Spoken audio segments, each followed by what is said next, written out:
Hey la famille, alors bienvenue chez DAF Débrief. C'est vrai que le décor a un peu changé par rapport à l'habitude, je me trouve quelque part d'autre par rapport à mon studio. Mais aujourd'hui alors, on va faire alors un retour sur ce tirage au sort qui s'est passé alors aujourd'hui à 21 h à Abidjan. Un tirage au sort qui a été vraiment mémorable, historique même pour tout suiveur du foot africain, pour tout Africain, pour dire vrai.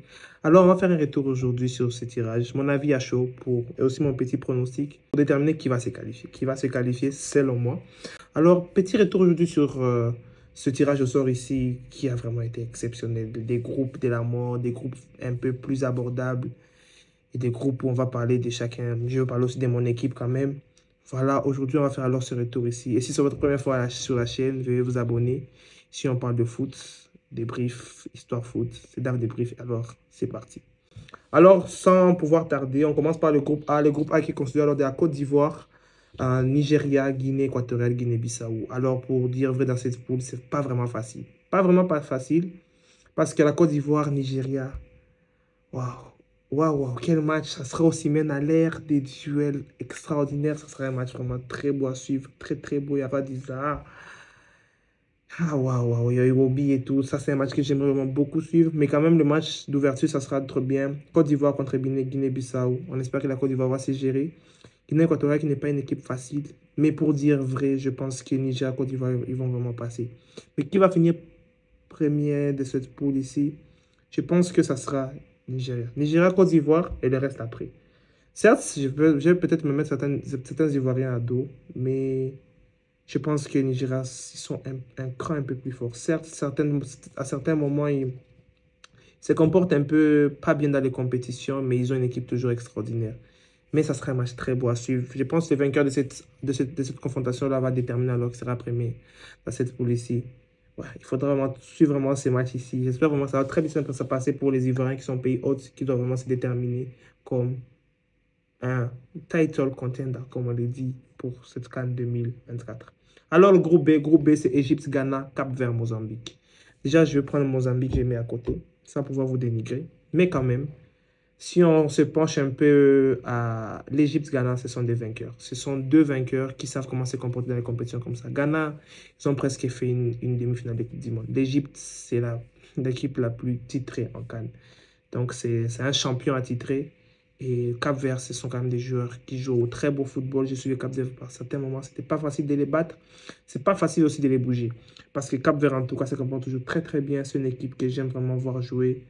Ouais. Quand même, je pense que Égypte-Ghana, je pense que ça va se plier entre les deux. Égypte-Ghana, première place, deuxième place. Mais Cap-Vert peut vraiment faire une surprise. Mozambique, je pense même pour faire un point, ça ne sera pas facile. Je ne veux pas vous dénigrer. Mais ça ne sera pas facile. Pour les équipes portugaises, ça ne sera pas en tout cas facile dans cette CAN ici. Alors, cette poule, je vais inspirer, expirer parce que ça sera vraiment le groupe de la mort. Sénégal, Cameroun, Guinée, Gambie. Déjà, pour commencer, la Gambie, c'est l'équipe qui était la plus forte du chapeau 4. Considérée comme le chapeau le plus fort de la Gambie. Waouh. Il y aura des matchs de bon voisinage. Il y aura du très bon voisinage entre Gambie et Sénégal. Il y aura on va parler français entre le Cameroun et le Sénégal. On va parler même français avec la Guinée. Waouh, waouh, waouh. Mais quelle poule. Quelle poule. Aïe, Guinée peuvent taper tout le monde. La Gambie aussi peuvent gérer presque tout le monde. Le Cameroun peut se faire taper par tout le monde, va aussi taper tout le monde. Le Sénégal, c'est le champion en titre quand même, s'il vous plaît. Mais c'est le Sénégal. On parle du Sénégal, on parle de Sadio Mané. On parle d'Aliou Cissé, quand même. Mais en tout cas, cette poule, c'est très difficile à pronostiquer. Mais je pense que Sénégal, c'est facile. Mais les restes après, ça peut être Sénégal-Gambie. Ça peut être Sénégal-Guinée. Ça peut être Sénégal-Cameroun. Je vous laisse vos avis en commentaire. Là, en tout cas, j'ai presque rien à dire. Je ne vais pas mettre ma main à couper parce que parler de Cameroun, ils se sont passés en battant le Burundi, mais ça reste le Cameroun. Waouh. J'ai passé tout le temps au groupe D. Groupe D, parce que là, dites-moi en commentaire ce que vous pensez au fait. Groupe D, Algérie, Burkina, Mauritanie, Angola. L'Algérie d'abord qui est tombée sur une poule que je pense facile. Parce qu'ils doivent juste gérer Burkina Faso. Le reste, c'est taper les Mauritaniens comme jamais. Angola, les gérer. Je pense que l'Algérie est tombée sur nous. Imagine l'Algérie si c'était tombée dans le groupe du Cameroun, ça serait un remake. Ça serait un remake extraordinaire. Ça peut encore se passer encore après, mais waouh. Ça peut être quelque chose de ouf. Quelque chose en tout cas de ouf. Mais je pense l'Algérie, Burkina, ils vont passer amplement, je pense. Ouais, ça va mettre à 9-6. Oui, 9 points pour l'Algérie, 6 points pour le Burkina et 1 point pour le D là-bas. Il se débrouille. Je pense que ce sera quelque chose comme ça. Je peux même pronostiquer ce groupe très facilement, je crois. Et alors, sur le groupe E, il y a la Tunisie, Mali, Afrique du Sud, Namibie. Déjà, la Tunisie sont tombés dans cette poule ici qui n'est pas vraiment facile. Peut tomber mieux peut-être qu'à la place de l'Algérie, mais Tunisie, Mali, il y a un très bon match à suivre en tout cas. Tunisie, Afrique du Sud, c'est aussi un très bon match. L'Afrique du Sud tape presque tout le monde. Ils ont tapé les Maroc 2-1. Ils ont tapé la République démocratique du Congo. L'Afrique du Sud qui joue très bon, ils ont aussi un très bon championnat quand même. Ils développent bien leurs joueurs. L'Afrique du Sud, je pense qu'ils vont taper la Tunisie. Je pense. Je vois bien le Mali, l'Afrique du Sud. Mali, Afrique du Sud, et je vois la Tunisie être éliminée. La Namibie, ça sera juste un match de bon voisinage contre l'Afrique du Sud. Ils vont bien parler là-bas, en parlant un peu de ce qui se passe là-bas en Afrique australe. Mais pour être un peu sérieux, je pense Mali. Mali, Afrique du Sud pour moi. Tunisie avec Kazri, c'est plus vraiment ça. En tout cas, c'était plus facile. Alors, le groupe F. Le groupe F, c'est le groupe de mon équipe. La République démocratique du Congo, il y aura aussi le Maroc, il y aura la Zambie et la Tanzanie.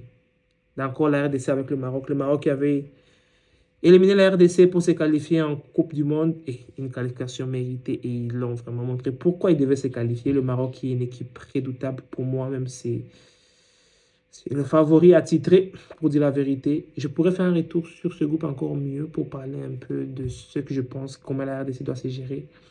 Mais je pense que la RDC contre la Zambie et la Tanzanie, c'est jouable. C'est jouable parce que la Zambie, quand même, ils ont gagné une Coupe d'Afrique dernièrement. Ça fait pas vraiment longtemps. Mais la Tanzanie, ce serait aussi un match de bon voisinage. Un match lacustre. Parce que je pense que la RDC est séparée en Tanzanie par le lac Tanganyika et tout. Ça sera donc très bon match à suivre. Match de bon voisinage. Alors j'espère que la RDC va se qualifier. J'espère de tout cœur. Battre le Maroc, j'espère. J'espère, mais ça serait trop rêvé. Un nul jeu peut-être, mais battre la Zambie et la Tanzanie, c'est une obligation nationale. Mais le Maroc reste toujours le Maroc. C'est pas facile, Nsri, Amrabat, tout cela. J'espère que les Maroc ils vont pas venir se faire volte-face en disant qu'ils sont les vainqueurs attitrés. Parce que c'est pas ça dans les compétitions ici, parce que le karma tape très fort dans ce genre de compétition. Mais alors, j'espère juste que ça sera une poule vraiment très bonne. Mais là, pour mon pronostic, je vois Maroc premier, cette poule, et République démocratique du Congo. Et après, je pense à Tanzanie, ils peuvent même taper la Zambie. Ça sera aussi un match de bon voisinage entre eux. Oui, il y a de très très bons voisinages dans cette SCAN. Les voisins vont s'entremêler en tout cas. Ça sera quelque chose de très bien, de très beau à suivre. Alors, merci d'avoir suivi cette vidéo. Pour une petite annonce, je vais en tout cas débriefer 80-90% de cette SCAN. Vraiment, presque tous les matchs. Je vais vraiment débriefer, je vais suivre à fond. Ce sera en tout cas là du 13 janvier, février, on va bosser. On va parler de l'Afrique, on va parler de la CAN. On sera vraiment là très très fort. On va s'y pencher vraiment à fond. Alors, si c'est votre première fois sur la chaîne encore, veuillez vous abonner à la chaîne en masse pour suivre la CAN qui va arriver, les autres vidéos. Si on va parler de la Coupe d'Afrique des Nations. Alors, merci d'avoir suivi cette vidéo. Ciao la famille.